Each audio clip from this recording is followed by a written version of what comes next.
बिस्मिल्लाहिर्रहमानिर्रहीम। Welcome to aspire online classes. My name is Shahbaz Mahraj और चलते हैं आज अपने मैथमेटिक्स के लेक्चर नंबर 6 की जानिब। तो स्टूडेंट्स, सबसे पहले आज के लेक्चर्स की लर्निंग आउटलाइंस। 1.2 एक्सरसाइज के हमारे क्वेश्चन नंबर 13, 14 और 15 रहते हैं। सबसे पहले वो कंप्लीट किए जाएंगे और फिर उसके साथ इनके साथ मिलते जुलते 1.3 एक्सरसाइज का क्वेश्चन नंबर 2। तो सबसे पहले 1.2 exercise question number 15, factorise the following.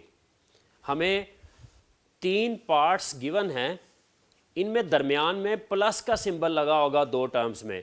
तो स्टूडेंट्स, जब भी 2 टर्म्स के दरमियान नेगेटिव का सिंबल आता है तो हम हमेशा से उसका फॉर्मूला पढ़ते आए हैं, A square minus B square is equal to A minus B and A plus B.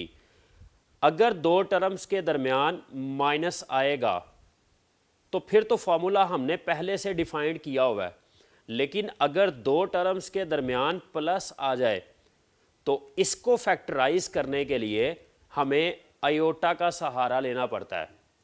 Iota को यूज़ करके पॉजिटिव वाली 2 टर्म्स के स्क्वायर को भी फैक्टर्स में कन्वर्ट किया जा सकता है।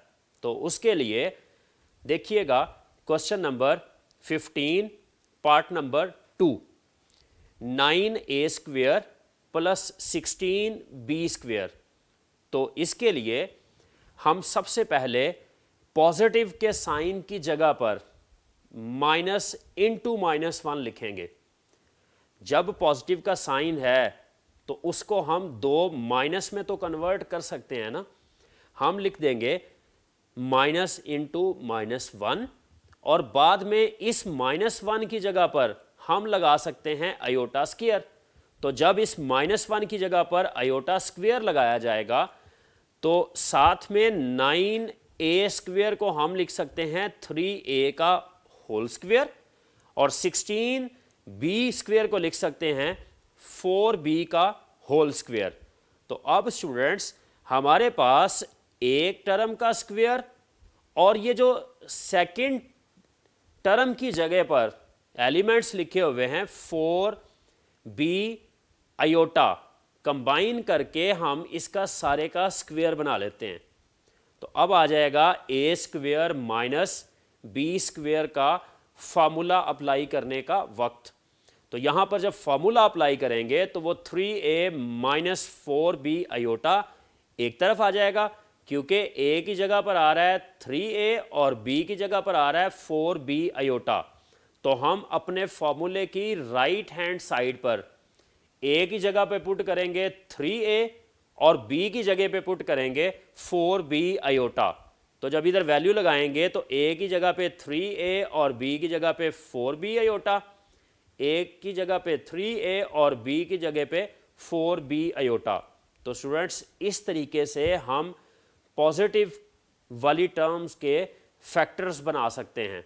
ये पेपर पॉइंट ऑफ व्यू से बहुत इंपॉर्टेंट शॉर्ट क्वेश्चन है। जैसा कि आपको पता है 1.2 एक्सरसाइज में से एक शॉर्ट क्वेश्चन लाजमी आना होता है, और अगर 9 बोर्ड्स के पेपर बन रहे हैं, उनके मॉर्निंग और इवनिंग मिला के 18 पेपर अगर एक वक्त में बन रहे हैं, तो स्टूडेंट ये ऐसा शॉर्ट क्वेश्चन है जो 2 से 3 पेपर्स में लाजमी सिलेक्ट हुआ होता है।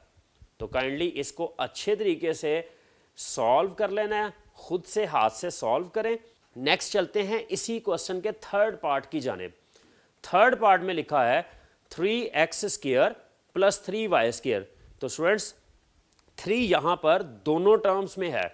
सबसे पहले 3 को कॉमन निकालेंगे, बाकी बच जाएगा x square plus y square. अब आ गया पॉजिटिव का साइन, तो जब पॉजिटिव का साइन आएगा उसकी जगह माइनस इंटू -1 लिखेंगे और इस -1 की जगह पर बाद में लगेगा आयोटा स्क्वायर।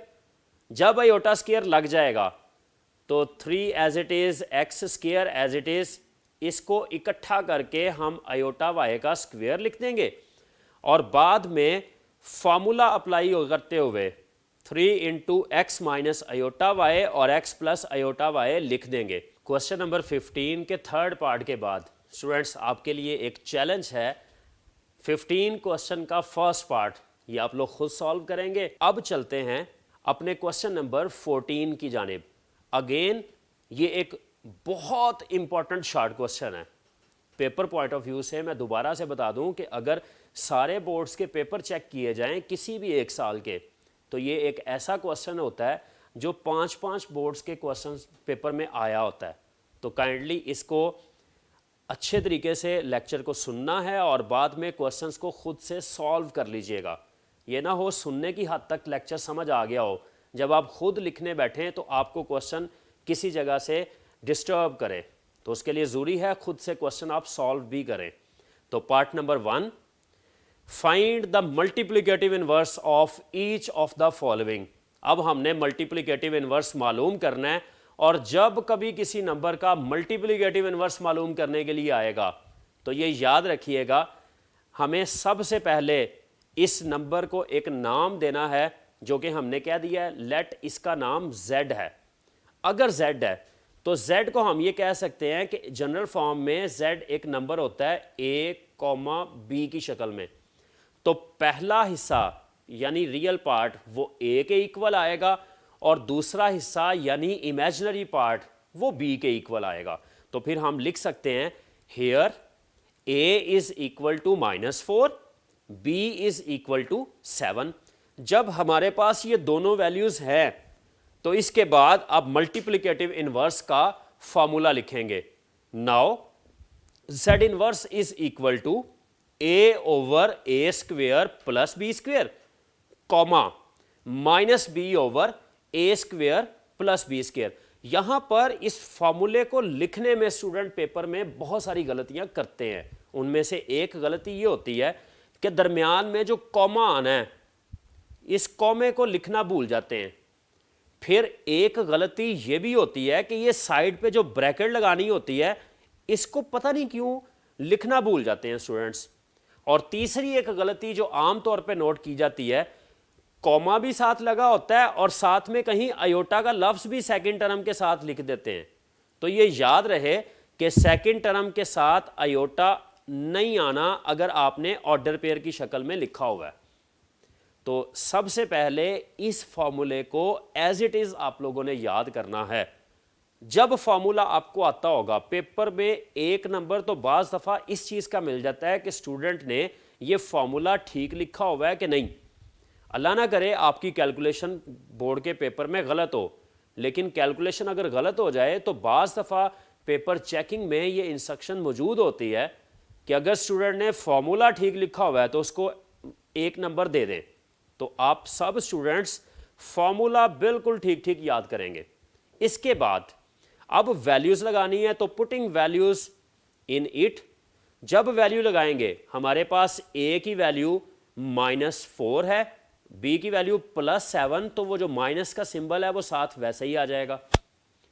अब नीचे वाली साइड पे भी सेम वैल्यूज, a की जगह पे -4 तो उसका स्क्वेयर, और b की जगह पे 7 तो उसका भी स्क्वेयर। जब एक साइड पे वैल्यूज पुट की है तो वही वैल्यूज दूसरी साइड पे भी वैसे ही आ जाएंगी। अब नेक्स्ट स्टेप में ऊपर -4 और -7 वैसे ही आ जाएगा। नीचे -4 का स्क्वायर 16 और 7 का स्क्वायर 49, और दूसरी तरफ भी 16 + 49 बिल्कुल पहले पार्ट की तरह ही आ जाएगा। अब नेक्स्ट स्टेप में जस्ट आपने 16 और 49 को ऐड करके 65 बनाना है। इसी तरह वो दूसरा भी 65 बन जाएगा। तो स्टूडेंट ये हमारे पास एक कॉम्प्लेक्स नंबर का इन्वर्स मालूम करने का पैटर्न है। इस पूरी एक्सरसाइज में 3 और अगली एक्सरसाइज में 4 पार्ट्स, टोटल 7 क्वेश्चन ऐसे हैं जिनमें हमने मल्टीप्लिकेटिव इन्वर्स मालूम करना है, और सब में ये सेम मेथड लगेगा। तो आपको इस मेथड की अच्छी प्रैक्टिस कर लेनी है। 7 में से कोई एक पार्ट पेपर में पूछ लिया जाता है। तो चलते हैं सेकंड पार्ट की जानिब। देखिए सेकंड पार्ट में फिर हमारे पास एक नंबर है, तो लेट कर लेंगे z इज इक्वल टू √2, -√5। अब जब ये लेट किया है तो a की वैल्यू क्या होगी √2 और b की वैल्यू -√5। दोनों वैल्यूज लिखेंगे, देन हमें इन्वर्स का फॉर्मूला लिखना है जो कि आप लोगों को ऑलरेडी याद है, तो मेरे साथ साथ आप उसको रिवाइज करें। स्मॉल ब्रैकेट के अंदर हमने इसको लिखना है a/a² प्लस b², फिर कॉमा लगाना है और -b/a² प्लस b² लिखेंगे। फॉर्मूला लिखने के बाद इसमें वैल्यूज पुट करनी है और यहाँ पे एक छोटा सा ट्विस्ट है वैल्यूज पुट करते हुए। जब आपने b की वैल्यू लगानी है तो एक माइनस तो फॉर्मूले का है, दूसरा माइनस b की वैल्यू का है, तो b की वैल्यू के साथ आ जाएंगे 2 माइनस। नीचे वाली साइड पे भी जब हम वैल्यू पुट करेंगे b की तो पॉजिटिव का साइन तो फॉर्मूले का हिस्सा है, हमने b की जगह पे लिखना है -√5। तो जब नेगेटिव आ जाएगा तो स्क्वायर को फिर ब्रैकेट लगा के लिखेंगे ताकि ये वाला माइनस स्क्वायर के अंदर आ जाए। दोनों साइड्स पे वैल्यूज पुट करने के लिए यही पैटर्न अपनाएंगे। और इसके बाद अब यहां पर स्टूडेंट आम तौर पर एक गलती करते हैं कि प्लस और माइनस को वो माइनस लिख दिया करते हैं यहां पर। स्टूडेंट ये गलती कभी नहीं करनी। ये वाला नेगेटिव स्क्वायर के अंदर वाली साइड पे है और जब स्क्वायर के अंदर माइनस आता है तो वो तो स्क्वायर उसको पॉजिटिव कर देता है। अगर ये नेगेटिव स्क्वायर की वजह से पॉजिटिव हो गया है तो अब बाहर तो सिर्फ पॉजिटिव का साइन बचेगा। तो ये याद रहे नीचे दोनों के साथ पॉजिटिव का साइन ही आएगा। ऊपर वाली साइड पे माइनस और माइनस ये प्लस का √5 बनेगा और नीचे अंडर और स्क्वायर कैंसिल होके यहाँ पे 2 बच जाएगा, यहाँ पे पॉजिटिव का 5 बच जाएगा, दूसरी तरफ भी 2 और पॉजिटिव का 5 आ जाएगा। अब इसके बाद नेक्स्ट स्टेप इंतहाई सिंपल, हम 2 + 5 को 7 लिख देंगे नीचे वाली साइड पे। तो इस तरह से ये हमारे पास सेकेंड पार्ट का मल्टीप्लिकेटिव इन्वर्स आ गया है। थर्ड पार्ट की जानिब चलते हैं। 1 0 के हवाले से शायद आपको ये याद हो, 1 0 मल्टीप्लिकेटिव आइडेंटिटी भी तो है। हाँ, 1 0 असल में मल्टीप्लिकेटिव आइडेंटिटी है और ये मल्टीप्लिकेटिव आइडेंटिटी की एक क्वालिटी होती है, जब आप उसका इन्वर्स मालूम करेंगे वो सेम नंबर आएगा। चलिए चेक करते हैं, हमने इसका मल्टीप्लिकेटिव इन्वर्स मालूम करना है, देखेंगे कि क्या वो सेम नंबर आता है या नहीं। तो लेट किया z = 1 0, तो हस्बे रवायत a की वैल्यू 1 आ जाएगी और b की वैल्यू 0 आ जाएगी। तो नाउ अब हम लिखेंगे z इन्वर्स का फॉर्मूला, और वो मुझे उम्मीद है इस क्वेश्चन तक पहुंचते हुए आपको z इन्वर्स का फॉर्मूला बिल्कुल ठीक ठीक जुबानी याद हो चुका होगा। a/a² plus b², comma -b/a² plus b² और ब्रैकेट लगाना कभी नहीं भूलनी। तो जब इसमें अब वैल्यूज़ लगाएंगे तो a की वैल्यू 1 लिखी जाएगी और b की वैल्यू 0। 3 जगह पे a आता है, 1 2 3, तीनों जगहों पे हमने 1 पुट कर दिया और जिन 3 जगहों पे b आता है उन तीनों जगहों पे हमने 0 लगा दिया। तो नेक्स्ट स्टेप में 1 का स्क्वायर आ जाएगा 1, 0 का स्क्वायर 0, देन -0 इज ऑलवेज 0। एक स्टूडेंट ने एक वीडियो के नीचे कमेंट में क्वेश्चन पूछा था कि सर 0 को हम पॉजिटिव रैशनल नंबर कहेंगे या नेगेटिव रैशनल नंबर कहेंगे। तो 0 तो दोनों होते हैं, 0 को हम पॉजिटिव भी कह सकते हैं, 0 को नेगेटिव भी कह सकते हैं, क्योंकि 0 के साथ अगर हम प्लस माइनस लगा देंगे तो वो अल्टीमेटली आंसर तो 0 ही होगा। अगर 0 लिखा हुआ है तो चाहे आप इसको पॉजिटिव 0 लें, चाहे आप इसको नेगेटिव 0 लें, आपकी मर्जी, होता वो सिंपल 0 ही है। इसको पॉजिटिव और नेगेटिव की जंग से आज़ाद कर दें, ये 0 लिखा जाएगा। अब ये नेगेटिव 0 को हम तो लिख देंगे 0 और नीचे वाली साइड पे अगेन 1 + 0 आ जाएगा। और मज़ीद इसको सॉल्व करना बहुत आसान है। 1 + 0 का आंसर 1 और नीचे 1 + 0 का आंसर 1।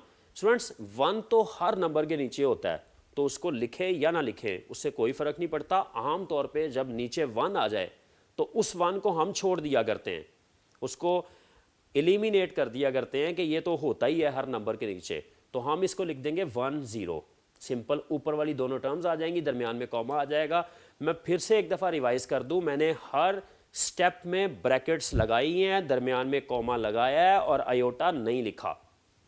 ओके, तो इस क्वेश्चन के बाद अब चलते हैं क्वेश्चन नंबर 13 की जानिब।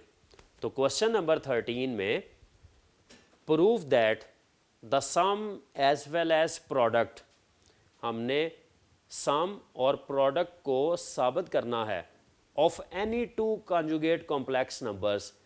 कोई से दो कॉन्जुगेट कॉम्प्लेक्स नंबर्स लें, जब आप उनका सम मालूम करेंगे या आप उनका प्रोडक्ट मालूम करेंगे तो हमेशा उनका आंसर एक रियल नंबर ही आएगा। तो इसका हमने प्रूव करना है। तो हमें इसके लिए क्या क्या चाहिए? हमें सबसे पहले चाहिए दो कॉन्जुगेट कॉम्प्लेक्स नंबर्स। तो प्रूफ की हेडिंग के बाद लेट कर लेते हैं z is equal to a plus iota B. ये हमने अपनी तरफ से कॉम्प्लेक्स नंबर लेट किया। आप इसको ये भी कह सकते हैं z is equal to x plus iota y। ये वेरिएबल का नाम लिखना आपकी अपनी मर्जी, जो मर्जी नाम लिख लें। तो जब आप इसका कॉन्जुगेट लेंगे, कॉन्जुगेट का हमने पढ़ा हुआ है कि z के ऊपर बार लगा के लिखा जाता है, एक लाइन लगी होती है जो ये शो करता है कि अब हम इसका कॉन्जुगेट ले रहे हैं। तो जब a प्लस आयोटा बी का कॉन्जुगेट लेंगे तो वो तो आ जाएगा a माइनस आयोटा बी। अब हमें क्वेश्चन के मुताबिक सम भी मालूम करना है इन दोनों का और प्रोडक्ट भी मालूम करना है। तो सम की जानिब चलते हैं, z प्लस z कॉन्जुगेट, दोनों की वैल्यू पुट करेंगे। z की value a plus iota B और z कॉन्जुगेट की value a minus iota B. अब प्लस आयोटा बी और माइनस आयोटा बी आपस में कैंसल, तो बाकी आ जाएगा 2a। 2a के अंदर आयोटा की टर्म है ही नहीं, हम इसको कह सकते हैं जीरो आयोटा। तो कभी हमने ये पढ़ा था कि अगर 2a इसमें आयोटा की टर्म मौजूद नहीं है और जब आयोटा की टर्म मौजूद नहीं होती किसी भी नंबर में तो हम उसको रियल नंबर भी कह सकते हैं। तो ये यकीनन इन दोनों का सम फिर एक रियल नंबर आ गया है। सिमिलरली जब प्रोडक्ट मालूम करेंगे तो दोनों को मल्टीप्लाई किया जाएगा। अब जब इसमें वैल्यू लगाएंगे a प्लस आयोटा बी और a माइनस आयोटा बी, जब इनको मल्टीप्लाई करेंगे तो a का स्क्वायर माइनस b का स्क्वायर बनेगा, क्योंकि ऊपर हमारे पास a प्लस बी और a माइनस बी आ रहा है।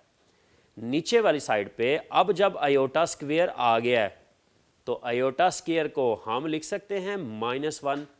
जब -1 लगाएंगे तो एक्चुअली ये जो नेगेटिव टर्म है ये प्लस में चेंज हो जाएगी, तो आंसर आ जाएगा a square plus B square.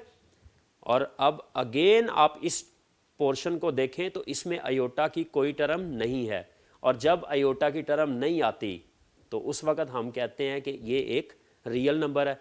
तो हैंस ये भी प्रूव हो गया रियल नंबर। थस हमने इस थ्योरम को प्रूव कर दिया कि जब दो कॉन्जुगेट कॉम्प्लेक्स नंबर्स लिए जाएंगे उनका सम और उनका प्रोडक्ट हमेशा एक रियल नंबर आएगा। और स्टूडेंट्स आप लोगों को ये स्टेटमेंट एमसीक्यूज़ के पॉइंट ऑफ व्यू से भी जहन में रखनी है। तो चलते हैं अपने नए क्वेश्चन की जानिब। It's exercise 1.3।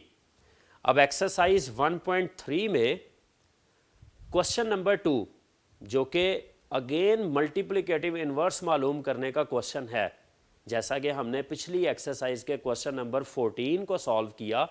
अब इस क्वेश्चन को सॉल्व करने के लिए फर्स्ट पार्ट में है -3 आयोटा, तो लेट कर लेंगे z is equal to 0 -3 iota. हमने अपनी तरफ से रियल पार्ट इसमें 0 लगा दिया है और इमेजिनरी पार्ट ऑलरेडी इसमें -3 है। तो हम ये कह सकते हैं कि a की वैल्यू आ जाएगी यहाँ पे 0 और b की वैल्यू आ जाएगी -3। याद रखनी है ये चीज़, b के साथ आयोटा नहीं आएगा, आयोटा के साथ लगा हुआ हिस्सा b होता है। तो अब इसके बाद मल्टीप्लिकेटिव इनवर्स ऑफ z, उसका फॉर्मूला लिखेंगे z inverse is equal to छोटी bracket a over a square plus B square comma minus b over a square plus B square और ब्रैकेट बंद। और इसके बाद हम वैल्यू पुट करेंगे a की जगह पे 0 और b की जगह पे -3। और जितनी प्रैक्टिस आपकी ऑलरेडी हो गई है वैल्यू पुट करने की, आपको तो इसमें मसला ही कोई नहीं। अब a की जगह पे 0 लिखा, b की जगह पे -3 लिखा, तो ऑलरेडी एक माइनस फॉर्मूले का था वो भी साथ आ गया है, और नीचे माइनस को हमने ब्रैकेट के अंदर लिखा है।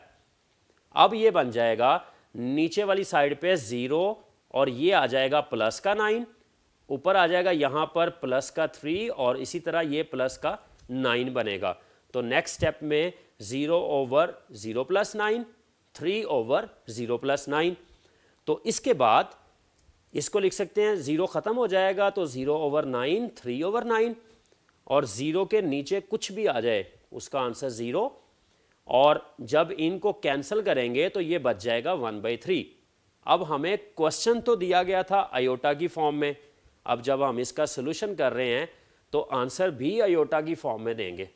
तो आयोटा की फॉर्म में लिखने के लिए इसको हम कन्वर्ट करेंगे आयोटा वाली नोटेशन में, 0 + 1/3 आयोटा। तो उसके बाद ये 0 ख़त्म होके 1/3 आयोटा बच जाएगा। तो स्टूडेंट इसी के सेकंड पार्ट की तरफ चलते हैं। अब चूंकि हमने इन क्वेश्चंस को काफ़ी दफ़ा अटैम्प्ट कर लिया है, तो चले एक नए स्टाइल से हम ये क्वेश्चन सॉल्व करने की कोशिश करते हैं।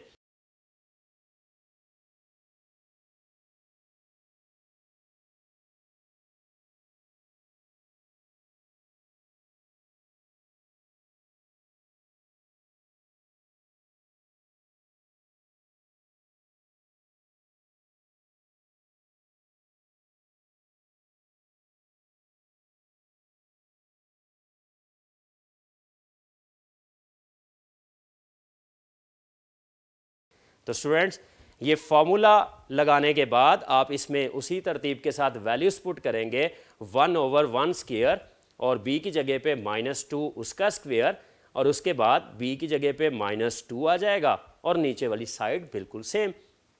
तो हम 1/1² प्लस -2 का स्क्वायर आ जाएगा प्लस का 4, और ये माइनस इंटू माइनस ये बन जाएगा 2 और नीचे आ जाएगा 1 + 4। तो आंसर आ जाएगा 1/5, 2/5। तो ये जनाब हमारे सेकेंड पार्ट का सलूशन। इसको अयोटा की फॉर्म में कन्वर्ट करेंगे तो 1/5 + 2/5 के साथ अयोटा आ जाएगा। पार्ट नंबर 3 की जानिब चलते हैं, जिसमें z = -3 - 5 अयोटा है, और हेयर हम ये कह सकते हैं कि a की वैल्यू है जी -3 और b की वैल्यू है -5। अब तो ये वाली वैल्यूज़ लिखना आपके लिए आसान हो गया होगा बार बार क्वेश्चंस को सुन के। मल्टीप्लिकेटिव इन्वर्स ऑफ z मालूम करना है हमने, तो z inverse is equal to a/a² + b² -b/a² + b²। Formula सबको याद है। अब वैल्यूज पुट करते हैं, a की वैल्यू -3 का स्क्वायर और -5 का स्क्वायर नीचे, कॉमा माइनस का सिंबल वैसे ही लिखा, और b की वैल्यू -5 और नीचे भी दोनों टर्म्स का स्क्वायर। अब जब इसको सॉल्व करेंगे तो ऊपर -3 नीचे 9 + 25, ऊपर +5 और नीचे 9 + 25 आ जाएगा -3/34 और 5/34। तो इसके बाद -3/34 + 5/34, इसको अयोटा की शक्ल में लिखेंगे तो 7 अयोटा आ जाएगा। ये हमारा आंसर। और फोर्थ पार्ट स्टूडेंट्स ये आपके लिए असाइनमेंट के तौर पे छोड़ा जा रहा है, ये आप लोग इसको खुद सॉल्व कीजिएगा। मिलते हैं नेक्स्ट लेक्चर में नए टॉपिक के साथ, तब तक के लिए अल्लाह हाफिज़।